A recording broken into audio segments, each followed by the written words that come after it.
அனைவருக்கும் வணக்கம். நம் ஆலயவும் சேனலில் ஷடாரண்ய சேத்திரங்கள் என்ற பெயரில் முதல் தொடரை 9 பகுதிகள் கொண்ட வீடியோ பதிவுகளாக ஒளிபரப்பினோம். அடுத்ததாக திருவண்ணாமலை மாவட்டத்தில் உள்ள படவேடு என்ற பகுதியின் வரலாறு, சிறப்புகள் மற்றும் இங்குள்ள 10க்கும் மேற்பட்ட பழைய கோயில்களை பற்றிய விவரங்களை புண்ணிய பூமி படவேடு என்ற பெயரில் ஒரு புதிய தொடராக இன்று முதல் பதிவிடப் போகிறோம். இதுவரை நம் ஆலயவும் சேனலை சப்ஸ்கிரைப் செய்யாதவர்கள் கமெண்ட் பாக்ஸில் உள்ள லிங்கை கிளிக் செய்து சப்ஸ்கிரைப் செய்து கொள்ளுங்கள். இன்றைய முதல் பதிவில் நாம் படவேடு மற்றும் அதன் வரலாற்று சிறப்புகளை பற்றி பார்ப்போம். சுமார் 1000 வருடங்களுக்கு முன்பு சம்புவராய மன்னர்கள் ஆண்ட குண்டலிபுர ராஜ்யம் என்பது இன்றைய திருவண்ணாமலை, காஞ்சிபுரம் மற்றும் அதை சுற்றியுள்ள சில பகுதிகளை உள்ளடக்கியது என்று கூறப்படுகிறது. 1008 சிவாலயங்கள் மற்றும் 108 விஷ்ணு ஆலயங்களை கொண்ட பகுதியாக புகழ்பெற்று விளங்கியது. சம்புவராயர்களின் தலைநகராக இருந்த படைவீடுதான் தற்போது திருவண்ணாமலை மாவட்டத்தில் உள்ள படவேடு என்று அழைக்கப்படுகிறது. இந்த புண்ணிய பூமி பல வரலாற்று சிறப்புகளை கொண்டது. ஆதி பராசக்தியின் அம்சமாக வீற்றிருக்கும் ரேணுகாம்பாள் தான் இந்த பகுதியின் பிரதான நாயகி. முதலில் ரேணுகாம்பாளின் வரலாறு பற்றி சுருக்கமாக பார்ப்போம். காசி மன்னனுக்கு மகளாக பிறந்த ரேணுகை படவேடு பகுதியில் வாழ்ந்து வந்த ஜமதக்னி முனிவரை திருமணம் செய்து கொண்டாள்.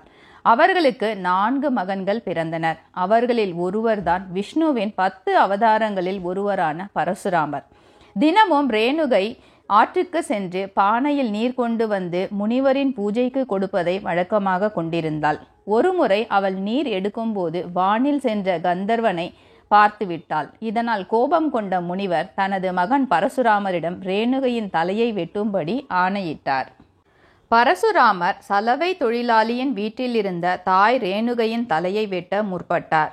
அப்போது சலவை தொழிலாளியின் மனைவி அதை தடுக்க அவர்கள் இருவரின் தலைகளையும் வெட்டிவிட்டார். அதன் பிறகு தந்தையிடம் அவரின் கட்டளையை நிறைவேற்றியதாக கூறி தனது தாயார் மீண்டும் உயிர் பெற வரம் வேண்டினார். முனிவரும் தனது கமண்டலத்தை கொடுத்து சஞ்சீவினி மந்திரத்தை உச்சரித்து கமண்டல நீரை வெட்டுப்பட்ட தலையிலும் உடலிலும் தெளிக்கும்படி கூறினார். அவசரத்தில் தவறுதலாக பரசுராமர் தனது தாயின் தலையையும் மற்றவள் உடலையும் இணைத்து நீரை தெளித்து உயிர் கொடுத்தார். இவ்வாறு தலையும் உடலும் மாறி ரேணுகை உயிர் பெற்றதால் மாரியம்மன் என்ற பெயர் உருவானது. சில காலம் கழித்து கார்த்தவீரிய அர்ஜுனன் என்ற அரசன் ஜமதக்னி முனிவரின் ஆசிரமத்திற்கு சென்று காமதேனுவை கவர்ந்து செல்ல முற்பட்டான்.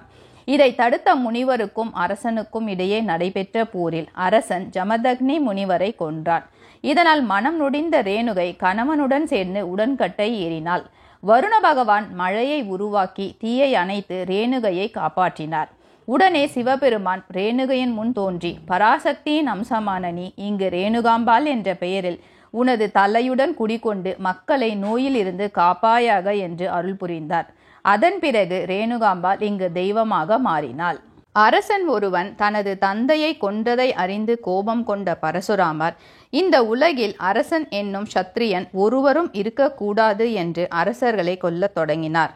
நாளடைவில் அவரின் கோபம் தணிந்து தனது தாயின் தலையை வெட்டிய பாவ செயலுக்கு விமோச்சனம் பெற 1008 சிவாலயங்களையும் 108 விஷ்ணு ஆலயங்களையும் இந்த பகுதியில் உருவாக்கி பித்ரு தோஷத்திலிருந்து சாப விமோச்சனம் பெற்றார்.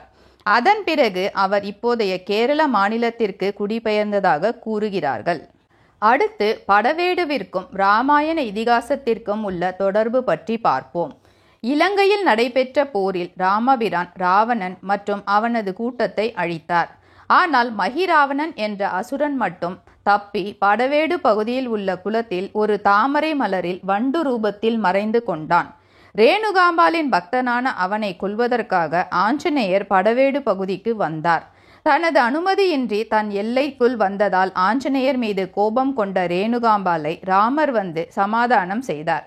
பின்னர் அவளின் அனுமதியோடு ஆஞ்சநேயர் மகிராவணனை கொன்றார். ரேணுகாம்பாளின் விருப்பத்தின் பேரில் படவேடுவில் அமைதி திரும்ப ராமர் இங்கு யோக ராமராக கோயில் கொண்டார். ஆஞ்சநேயர் 8 திசையிலும் காவல் காக்கும் தெய்வமாக தோன்றினார். இதனால் இங்கு அஷ்டதிக் ஆஞ்சநேயர் சிலைகள் உருவாகின. அதே போல முருகப்பெருமானுக்கும் படவேட்டில் தொடர்புண்டு. தாரகாசுரன் என்ற அசுரனை போரில் வதம் செய்ததால் ஏற்பட்ட சாபம் நீங்க இங்குள்ள மலையில் முருகன் தவம் செய்ததாக கூறப்படுகிறது. மேலும் போரில் வென்ற முருகனை பாராட்டி ரேணுகாம்பாள் முருகனுக்கு தேவசேனாபதி என்ற பட்டத்தை வழங்கினாள். இதனால் இங்கு முருகன் கோயில் உருவானது. 18 சித்தர்களில் ஒருவரான போகர் இங்குள்ள நட்சத்திர குன்று என்ற மலையில் முருகனுக்காக வேல் ஒன்றை பிரதிஷ்டை செய்துள்ளார். இது முருகன் கோயிலாக கருதப்படுகிறது. இங்கு வேல் மட்டுமே உள்ளது, முருகரின் சிலை இல்லை. மேலும் கௌண்டின்ய முனிவர் போன்ற பல முனிவர்கள் தவம் புரிந்த தலம் படவேடு. இத்தகைய சிறப்புகளை கொண்ட படவேடு நாளடைவில் இயற்கை சீற்றத்தால் பாதிக்கப்பட்டது. ரேணுகாம்பாள் கோயில் தவிர மற்ற கோயில்கள் அனைத்தும் மணலில் புதைந்தன. சுமார் 30 ஆண்டுகளுக்கு முன் டிவிஎஸ் நிர்வாக அறக்கட்டளை முயற்சியால் 10க்கும் மேற்பட்ட கோயில்கள் தோண்டி எடுக்கப்பட்டு புதுப்பிக்கப்பட்டன. இவை நன்றாக பராமரிக்கப்பட்டும் வருகின்றன. நம் அடுத்த பதிவில் படவேடுவில் அமைந்துள்ள கோயில்கள் மற்றும் அவை எங்குள்ளன போன்ற விவரங்களை பற்றி பார்ப்போம். நன்றி, வணக்கம்.